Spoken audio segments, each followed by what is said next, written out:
It lays the predicate and the foundation for the development of a weather satellite that will permit man to determine the world's cloud layer and ultimately to control the weather, and he who controls the weather will control the world. Question: is it time to prepare for imminent collapse? Short answer, yes. Countless factors are already past the breaking point, far past, environmental and societal.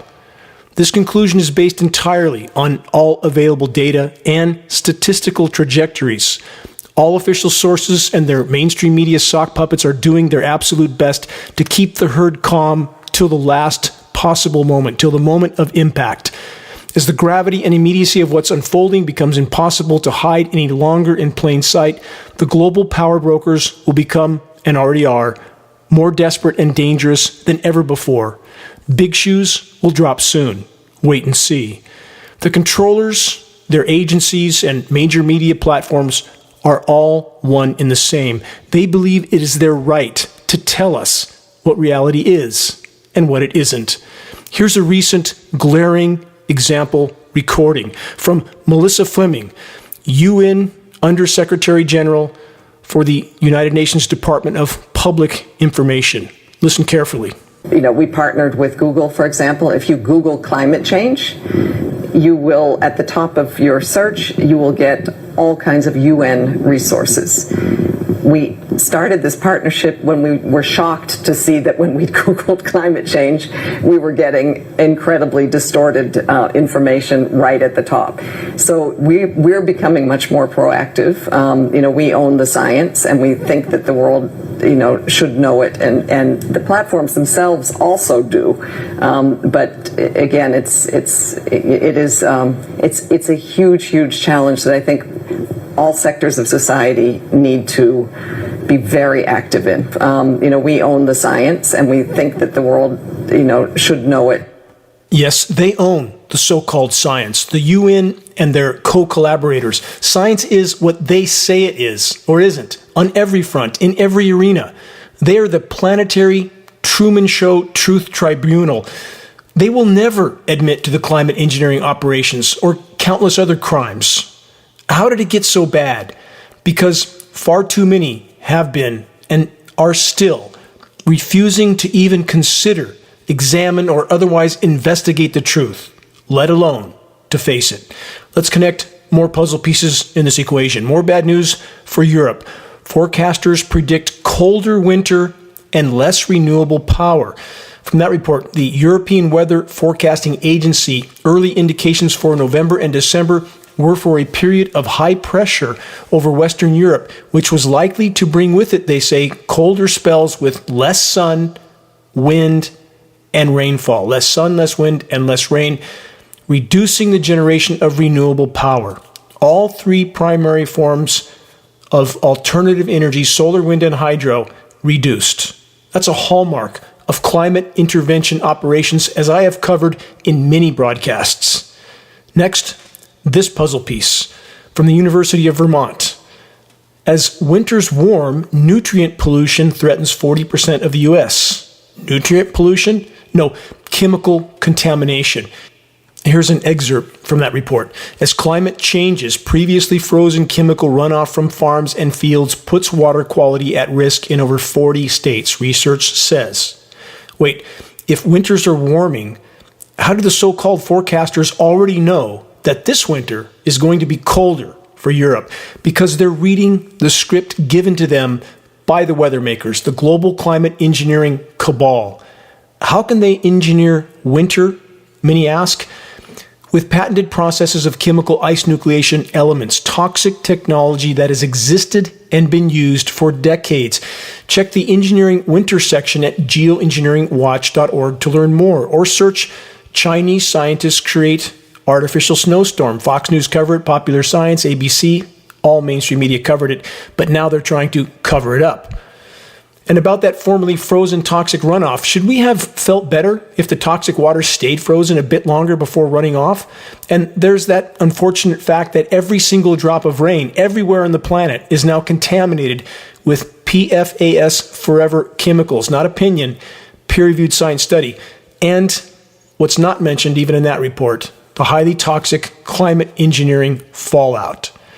What will the controllers do when their highly toxic chemical ice nucleation cloud seeding can no longer mask the severity of unfolding planetary meltdown? Is initiating a nuclear winter now looming? Yes, they are this desperate. In their demented minds, they are out of options. On that note, this headline from last week: U.S. buying $290 million worth of anti-radiation drugs for use in, quote, nuclear emergency. From that report, the U.S. Department of Health and Human Services is purchasing a supply of the drug Nplate from Amgen USA. Nplate is approved to treat blood cell injuries that accompany acute radiation syndrome in adult and pediatric patients. That's ARS, the acronym.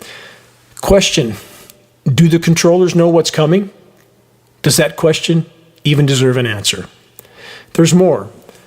Solar storm warning. Direct hit on Earth expected by 2 million kilometer long solar filament. This is from last week. That headline was from multiple sites and sources, tech sites. But this question must be asked. How would populations know if the grid shutdowns were due to a solar flare or a covert EMP attack, i.e. the global controllers doing what they do best, creating chaos and carnage, this time around on a scale that few are even willing to consider? Under any scenario, the planetary Mad Max reality is a given. It's already unfolding. Next headline from multiple sources: winds of change drive, quote, alarming rate of ocean warming. From that report, researchers have solved the mystery, they say, of why and how hotspots are forming so fast over the oceans by examining the winds that influence the ocean currents, which are heating these areas. In this report, there is no acknowledgement of the ionosphere heater-induced high-pressure heat domes that are core to this equation, like the so-called heat blob off the Pacific Northwest coast, which is part of the ridiculously resilient ridge of high pressure that is frying the West year after year after year. And if you don't know what an ionosphere heater installation is or what it can do, please investigate the term. It's not science fiction, it's science fact. Why are the heating oceans such a threat? First, if the oceans die, we die. Plankton populations are already down 90% in the Atlantic. We think other oceans are close to that figure. This is not an opinion. It's peer-reviewed science study. Next, and even more ominous, the warming seas are causing massive seabed methane deposits to thaw and release. The methane then migrates to the sea surface and then into the atmosphere. For the record, over a 10-year time horizon, methane is 120 times more effective at trapping atmospheric heat than CO2. Do an online search of Siberian methane craters for a visual on this. You'll be shocked at the images. And I realize many of our regular listeners are familiar with some of these facts, but we have many new listeners every week. And these core pillars to the equation are essential to know and understand because they are the foundational factors that will soon determine our collective futures. They supersede so many other causes or challenges that will be moot if we don't deal with these factors, all of which climate engineering is making far worse, not better. New from theconversation.com, Climate Risk Index shows threats to 90% of the world's marine species. This is a new headline from last week. And every week, there are many new headlines on these developing, most dire factors in our collective reality. On this headline, though it sounds dire, it's not true. Here's the truth.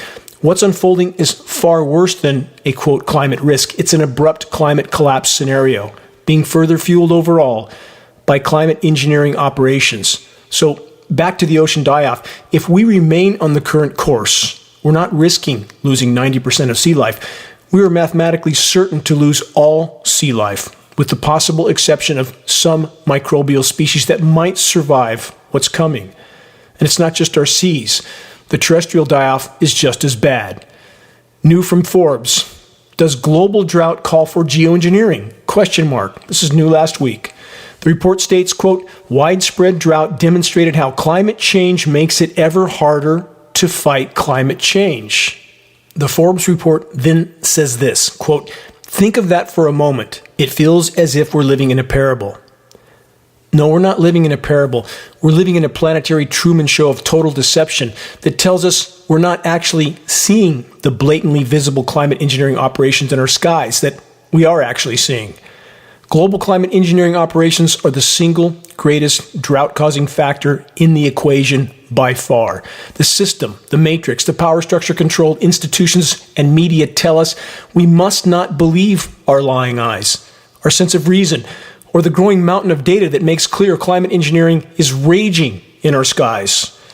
Though climate engineering is making all of it far worse, overall, not better, the controllers will continue with their insanity. That's what they do. And as the controllers are doubling down with their all-out assault on the planet and populations, what are the majority of populations choosing to do? Doubling down on denial until the moment of collapse on countless fronts. Biosphere collapse is the bottom line on which our near-term survival completely depends. Ecosystems are collapsing all over the world, and almost none are acknowledging this fact. The global epidemics of Stockholm Syndrome and normalcy bias continue unabated. Not just the denial, but unbridled delusion. The following is a case in point. Here's a new report that takes denial and delusion of so many in the human race to a level that can't truly be comprehended. From interestingengineering.com, this headline from last week: Saudi Arabia's 500 billion megacity called Neom will host winter games in the desert. From that report, the deserts and mountains of Saudi Arabia will soon be a playground for winter sports. The Olympic Council of Asia, the OCA, said in a statement about the decision to choose Saudi Arabia as the host of these winter games. Many people are excited, the report says, about Saudi Arabia hosting the winter games. For the record, the Saudi fantasy of insanity will never happen. The party's over, and it's not coming back. On that note, how's the pursuit of the American dream going? This headline from last week: Americans are increasingly turning to credit card debt and short-term loans as the cost of living becomes extremely painful. That report headline doesn't even scratch the surface of what's coming. The power structure financial house of cards is collapsing. From the stock market to the perpetual growth on a finite planet with finite resources Ponzi scheme. What comes next is a fight for survival, literally Mad Max on steroids. You're listening to the weekly installment of the Bad News Broadcast, the Global Alert News Hour, the end of the world as we know it broadcast. Commercial-free, non-political, and covering the most dire and immediate threats we collectively face. This broadcast is brought to you by Geoengineeringwatch.org. It is now aired on numerous AM and FM stations in numerous regions throughout the U.S. This is Dane Wigington, your host. Please check the homepage of Geoengineeringwatch.org for our YouTube channel, posts of this report, and other breaking issues. We hope you will subscribe to our YouTube channel, click the bell, and get notifications for our new videos. Likes, comments, and sharing helps us to get this broadcast out to new listeners. Also, our groundbreaking documentary exposing global climate engineering operations titled The Dimming, available to view for free on the homepage of Geoengineeringwatch.org. Please help us to expand our voice, and in doing so, you are helping us to more effectively sound the alarm. Again, our website, Geoengineeringwatch.org, the largest and most visited source in the world on the subject of covert climate engineering operations. And this shout out to all the courageous individuals that are carrying forward the torch of awakening and sanity. I'm deeply honored to march with you in this all-important battle to sound the alarm. It's our collective efforts that can yet make a difference. Moving on. More bad news from the front lines. In the western U.S., the conditions remain hellish. Constant heat and intense UV radiation, almost no humidity. The temperatures don't cool down much at night. In the forests of Northern California, where I live, daytime temperatures are expected to be near 100 degrees for the foreseeable future into October. The geoengineers are maintaining the ionosphere heater-induced high-pressure heat dome over the Pacific Northwest. There are many likely agendas being carried out, none of them benevolent. Climate engineering cover-up institutions like the Weather Channel so often don't show the nation's hot zones on their weather maps. Thus, much of the population can't figure out how hot it actually is in so many locations. For example, for California temperatures, the Weather Channel disinformation source often shows only San Francisco, LA, and San Diego, all coastally cooled, and thus 20 or even 30 degrees cooler than places like Redding, Sacramento, or San Bernardino, California. Smoke and mirrors on every front. And many falsely conclude that because they're not seeing defined geoengineering grid patterns in the sky, that climate engineering has halted for the moment. But such a conclusion couldn't be further from the truth.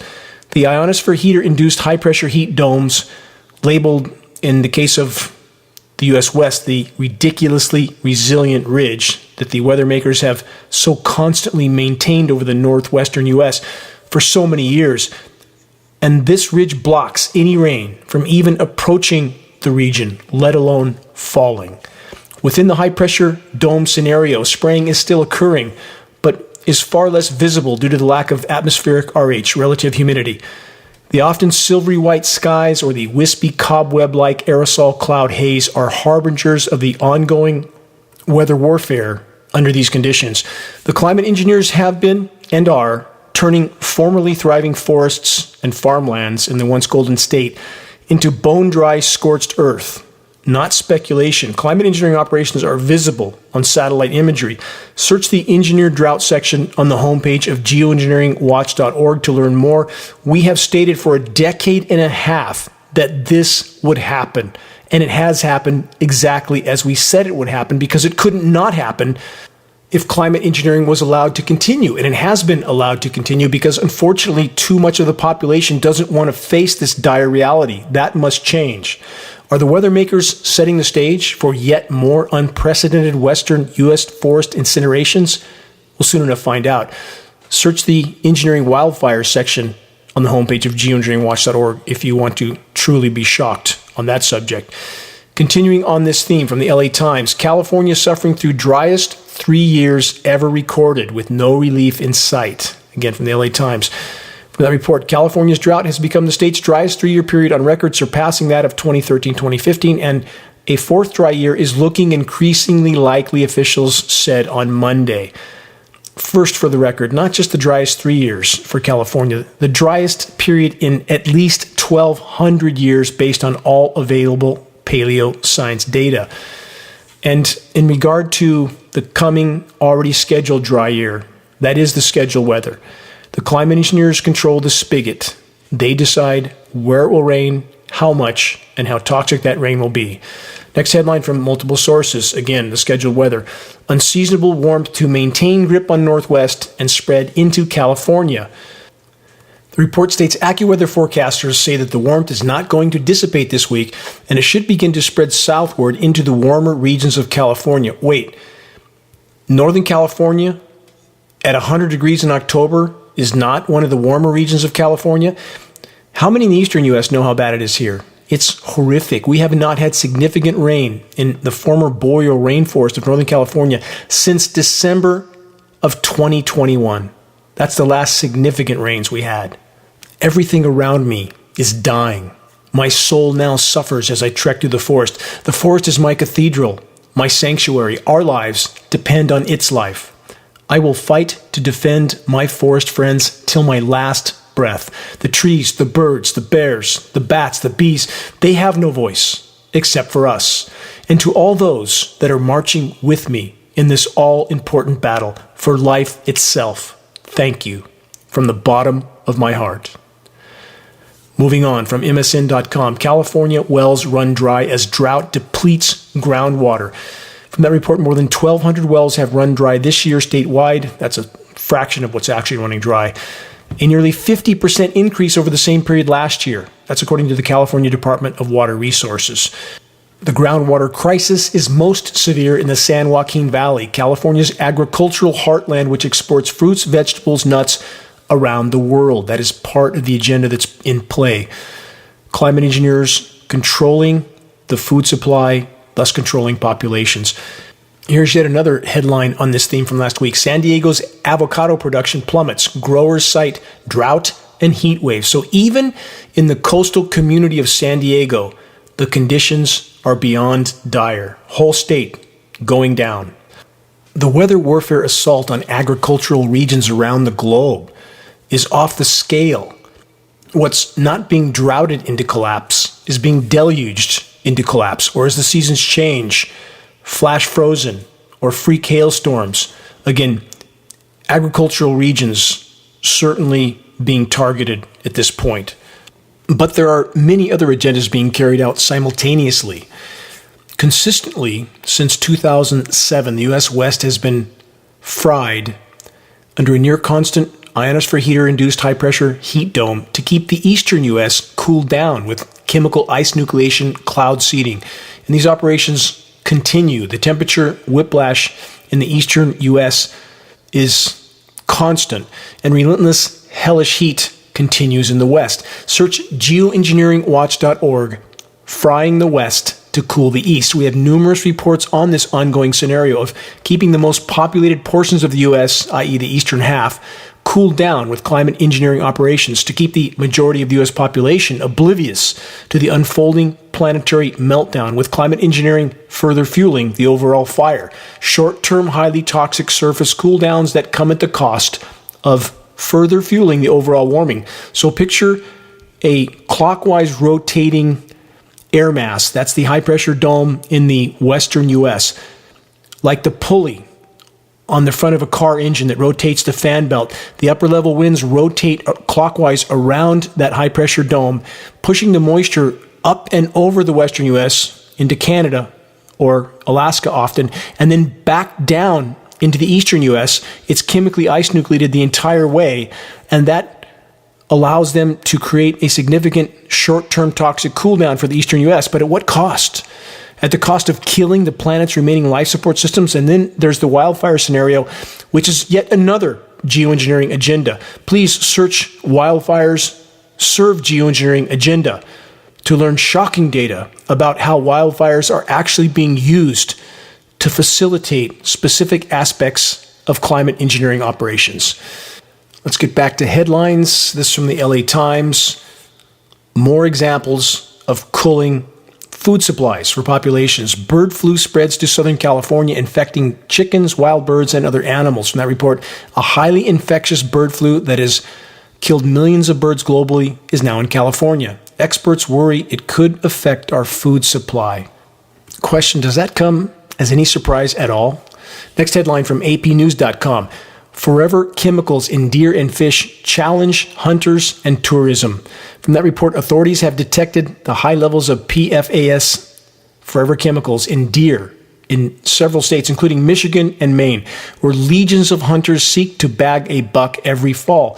Sometimes called, quote, forever chemicals, as I just mentioned, for their persistence in the environment. The discovery of the chemicals in wild animals hunted for sport and food represents a new challenge that some states have started to confront by issuing do not eat advisories for deer and fish and expanding testing for PFAS chemicals in these life forms.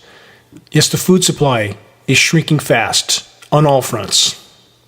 Let's continue with this theme also from last week. Netherlands, greenhouses and growers increasingly shutting down operations due to energy prices. Those greenhouses accounted for nearly 40% of vegetables in Europe. 40%. And let's not forget, as covered in the beginning of this broadcast, the colder than normal winter predicted, i.e. scheduled, for Europe. Climate engineering, absolutely core to that issue. They predict less rain, less wind, and less sun. All three forms of alternative energy being shut down by climate engineering operations, not to mention the toxic rain that falls because of these operations, on top of all other forms of human pollution, and there is much. But the climate engineering operations we have extrapolated based on precipitation testing that there is likely 60 to 70 million tons of toxic nanoparticles of aluminum, barium, strontium, manganese, polymer fibers, graphene, coming down on our precipitation from these operations. These particles sterilize soils, kill soil microbiome, and in the case again of the greenhouses even, shutting down forms of energy that makes energy now so expensive on top of all the other factors affecting energy that food production is being shut down. Next headline. Study suggests La Nina winters could keep on coming. The report says the study recently published in Geophysical Research Letters suggests that climate change in the short term is favoring La Ninas. La Ninas, because they bottle heat up in the ocean, help to mask the true global temperatures. Can the climate engineers manipulate the La Nina El Nino pattern? Short answer, yes. They can manipulate upper level wind currents, which in turn manipulates ocean currents, which can alter the normal trade winds, or the cyclical trade winds. And this phenomenon plugs directly into the high pressure heat dome over the western U.S., the massive ocean heat blob off the U.S. west coast. And now let's plug it into these next headlines. Summer-like temperatures to challenge records in Pacific Northwest. And this from globalnews.ca. 24 temperature records melted as BC, British Columbia, heat wave makes for balmy autumn. Again, this high-pressure heat dome pushes the winds offshore, and that helps to bottle the heat up in the oceans. And this is part of what affects the La Nina patterns. Even in the northern hemisphere, the same is being done in the southern hemisphere as well. And they absolutely have that much sway on the climate. And when 24 temperature heat records are reported in BC, there was likely hundreds more. And this is one more way in which the climate engineering cover-up organizations like Weather Channel mask the true severity of warming. If there's an engineered cool-down event in a specific geographic region, they'll record hundreds of record cold temperatures. But if the same size region is exposed to record heat, they'll record 1/10 of that. And that makes it appear to populations as if it's not really as warm as it actually is. Let's continue from this report. Environment Canada said warmth across much of the province was brought on by a ridge of high pressure, i.e. a high pressure heat dome. Again and again and again, it's all we see. Let's rewind to British Columbia's shocking heat wave last year from climatewire.com. This report from last year's off-the-chart heat. Deadly heat dome, there it is again, in 2021, was a once-in-10,000-year event. The report states the record-smashing temperatures in the Pacific Northwest were an extraordinarily rare occurrence, even in the age of climate change, study has found. Studies suggested that the deadly heat wave, which killed about 800 people, had a probability of near zero, i.e., it was not nature. Karen McKinnon, assistant professor of statistics and the environment at UCLA, said, quote, she couldn't name any other once-in-10,000-year event like this in all of record keeping. Should that come as any surprise? How hot did it get? In British Columbia, on the coast, 121.5 degrees. Here's a bit more about British Columbia. This headline from last week from bcctvnews.ca. British Columbia scientists develop technique to restore kelp forests for future generations. Good luck with that. They died for a reason. You can't reestablish them in an environment that will no longer support them. And this is just total delusion. We're going to regrow everything that died because the conditions are already too hostile for it to exist. And that's what we're supposed to believe from the so-called experts. Pacifying populations until the moment of impact, which draws perilously near at this point. About other parts of the world. This headline, extreme start to October with record heat in many nations, including Turkey, 41.2 degrees C, Cyprus, 41.2, China, 41 degrees C. That's about 106 degrees in that range for the beginning of October. And all those locations, same in Northern California, planet is in total meltdown. Climate engineering further fueling the fire as the controllers relentlessly use weather as a weapon to carry out their agendas. Another headline, persistent drought heat wave continue to smother South China in October. Same theme. Northern and middle parts of China look likely set for a cold snap, followed by a drastic drop in temperatures overnight. So we have the extremes occurring in China and the U.S. Western U.S. frying, Eastern U.S. being flash cooled down, same in China. They're all doing the same thing. These scripts aren't hard to follow. They're all working together with climate engineering. There is no question about that. It cannot be otherwise. You can't climate engineer over your own country without affecting the entire world. We have Senate documents up to 800 pages long calling for the cooperation of otherwise adversarial countries in the case of climate engineering. All major powers know they can no longer support their populations on a dying planet with waning resources. These dots aren't hard to connect.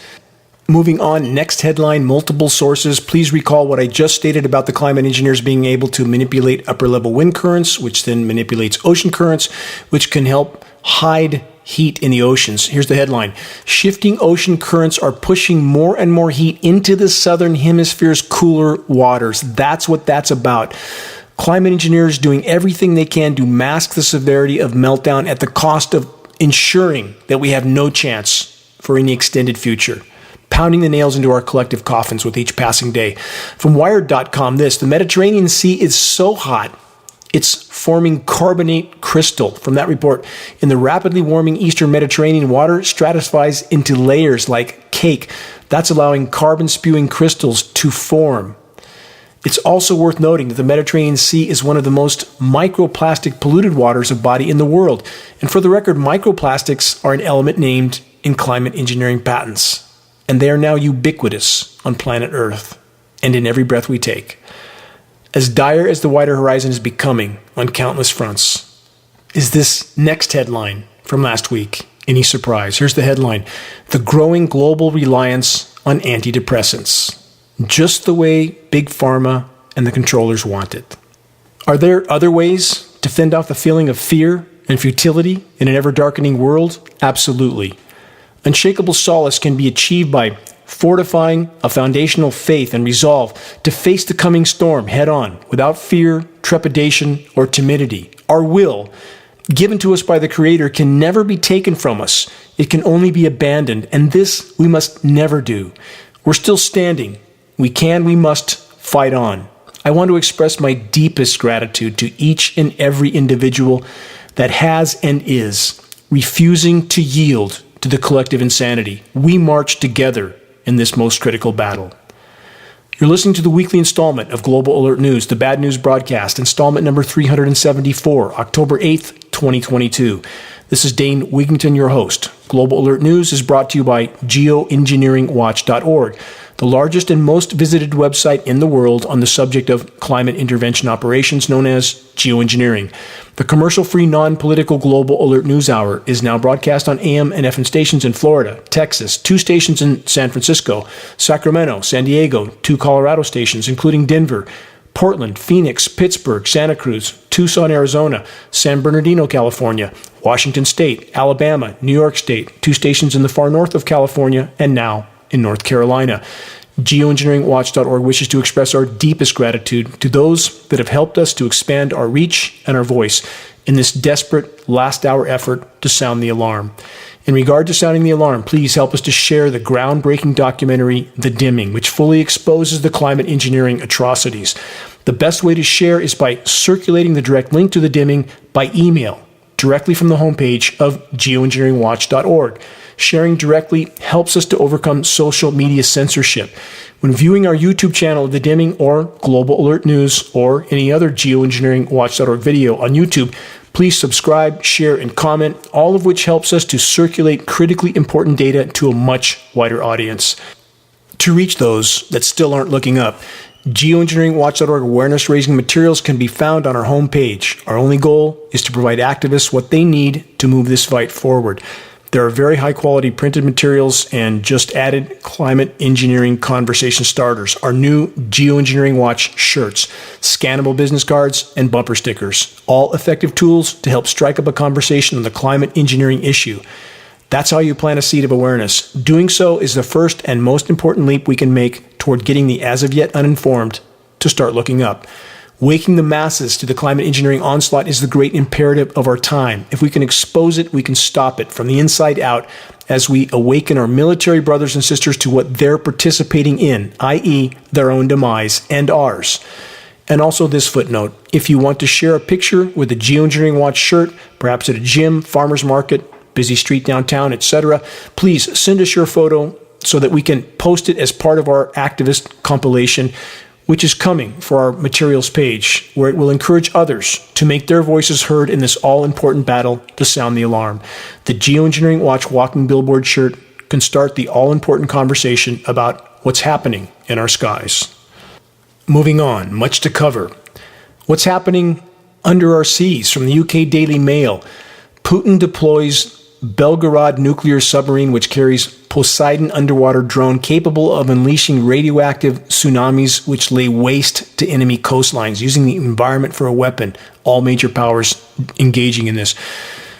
Russian nuclear submarine Belgorod has left its White Sea base. NATO warns that the sub might be on a mission to test the Poseidon drone. Italian media said Poseidon is a doomsday device designed to trigger a massive nuclear tsunami. This comes after Putin threatened the West with nukes over the war in Ukraine. It approaches the target, it is stated in this report, at a 1 kilometer depth with a speed of 200 kilometers per hour. That's 125 miles per hour.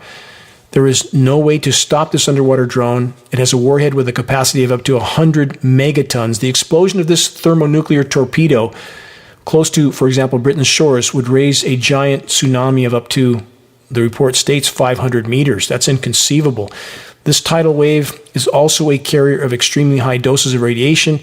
The report then states if such a wave were to surge over Britain, it would turn what may be left into a radioactive desert, permanently unusable for anything. None of this is a joke. It's not a game. Not for those that will suffer the consequences. The same is true regarding the ongoing climate intervention operations in our skies, aka highly toxic weather warfare. Remember and consider it's not just the initial impact of an engineered weather event that's the problem. It's the aftermath. On that note, this new report from PBS.org. Cubans protest over delays in restoring power to island after Hurricane Ian.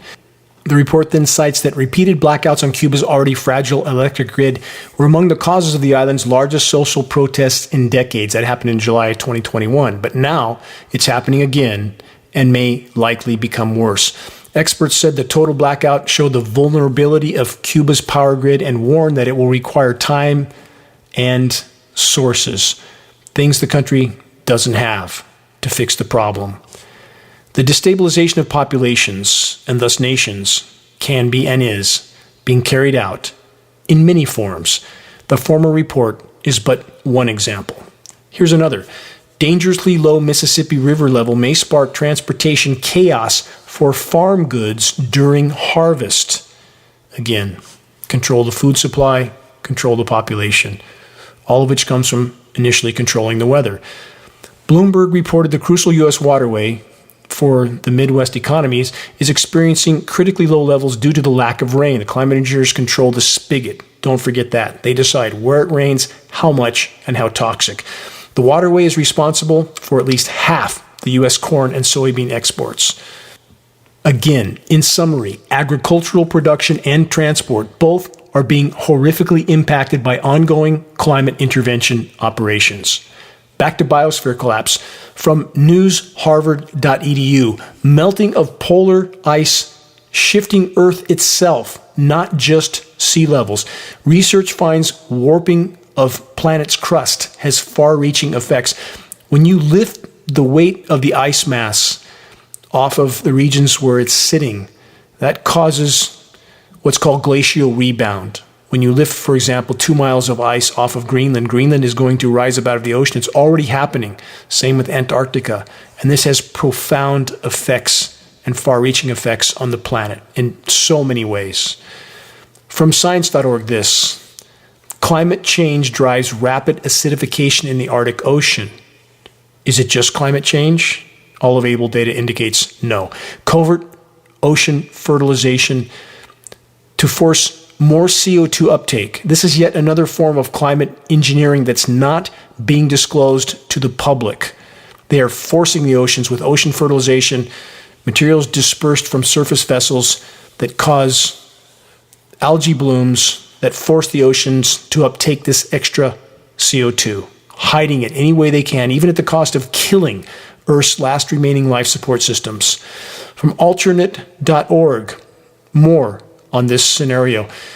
The report states we were shocked. Scientists discover Arctic Ocean is acidifying up to 4 times the rate of other seas, and I just disclosed why that's happening.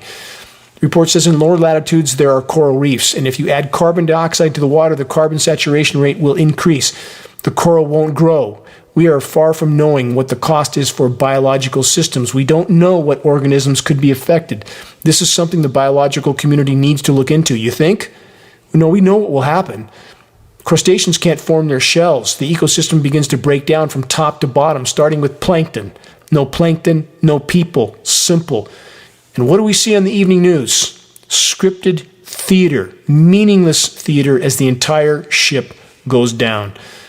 UN Secretary General Antonio Guterres said this: the fallout of the assault on our planet is impeding our efforts to eliminate poverty and imperiling food security, and it's making our work for peace even more difficult, and the disruptions drive instability, displacement, and conflict. That's paradoxically exactly what those in power want. A nation that's completely destabilized is much easier to topple. On the same theme, let's rewind to this recent report from InsideClimateNews.org. Scientists say it's, quote, fatally foolish to not study catastrophic climate outcomes. That report then says this: a new paper discusses climate endgames as the planet approaches environmental tipping points, already past those points, by the way, that they say could exacerbate other global crises like pandemics and war. Part of the plan? You decide.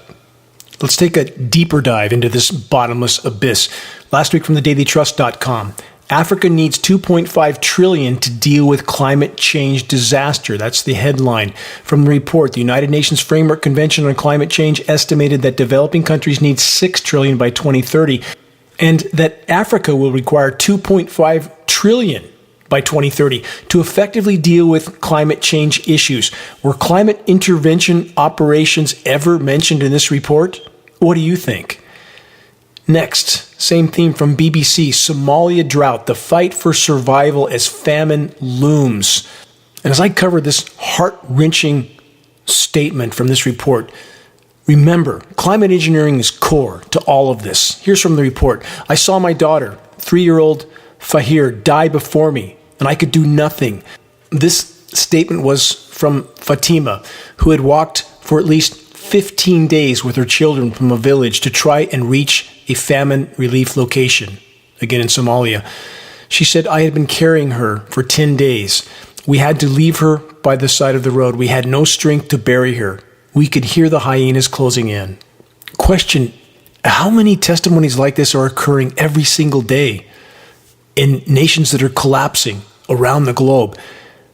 While so many, even now, blindly wave their flags with mantras about expansion, jobs, drilling more oil wells to achieve the cheaper gallon of gas that seems for the moment the most important thing in the world to them, how many stop to consider the plight of so many around the world that are simply trying to survive another day, simply trying to keep their children alive for another day? Above it all, in every part of the world, the climate engineering, weather warfare insanity rages on, wreaking havoc on the planet and populations alike. What other factors are manifesting within the ranks of societies? Effects that, when combined with a constant onslaught of power structure programming, leads to the lowest states of human behavior. The mob mentality is one example. Situations can, and all too often do, make people act poorly. A primary reason for this can be because of the types of groups that are formed in specific situations. Depending on the situation, people may join together in what's commonly called a mob or a herd.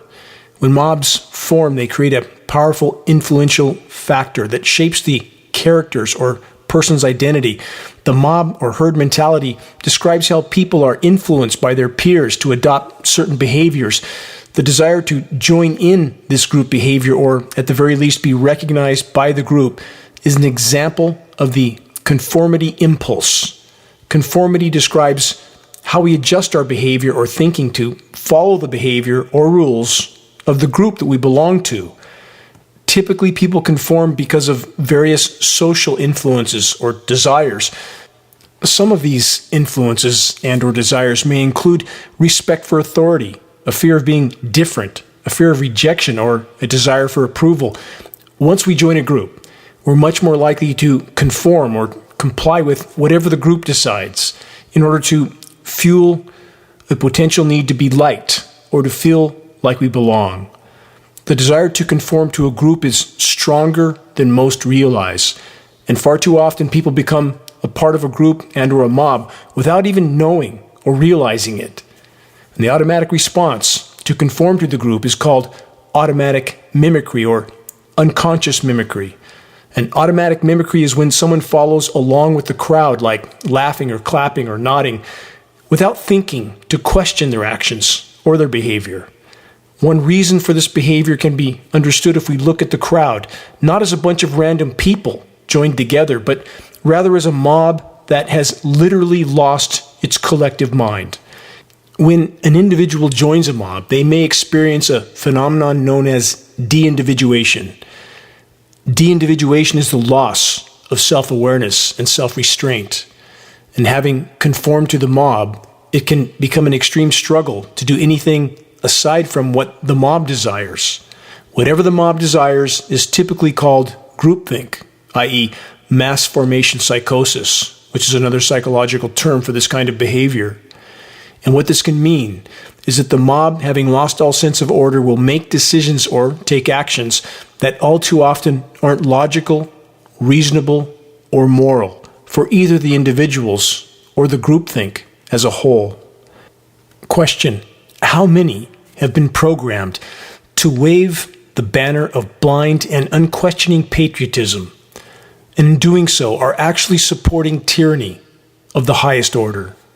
Where does this leave us as societies, as a species, facing factors that are now determining our collective futures or lack of any future by the day? We live in an era in which valid attempts to communicate obvious truths can, all too often, be impossible, even when our logic is accompanied by volumes of evidence. The examples of such denial are myriad and not limited to those who can see grid patterns sprayed in our sky and insist on believing the official propaganda that these are just condensation trails. Following the murder of JFK, the CIA introduced a new and infinitely more insidious tool, the conspiracy theory paintbrush, which empowered controllers and their media lapdogs to vilify and silence any contrarian voices. How dark is the wider horizon? It's worse than almost any are yet willing to contemplate. If the human race remains on the current trajectory, no one gets out alive. No functional environment, no humans. Simple. So, do we just give up? No, never. All of us are needed in this desperate battle to reach a critical mass of awareness in the populations. Then and only then do we have any chance of changing course. If we can reach a critical mass, countless wheels in the battle will then begin to turn on their own. A shock wave will circle the globe. The composition of the coming collapse could be altered in the right direction, and that's worth fighting for till our last breath. We are playing the grandest game of chess. We must learn to play effectively and efficiently. Check the activist suggestions link on the homepage of geoengineeringwatch.org for specific input on how you can help to move this fight forward. The sand in the hourglass is running down at blinding speed. Please, make your voice heard, make every day count. Until next week, stay strong, stay focused. Never yield to the collective insanity, ever. This is Dane Wigington with geoengineeringwatch.org.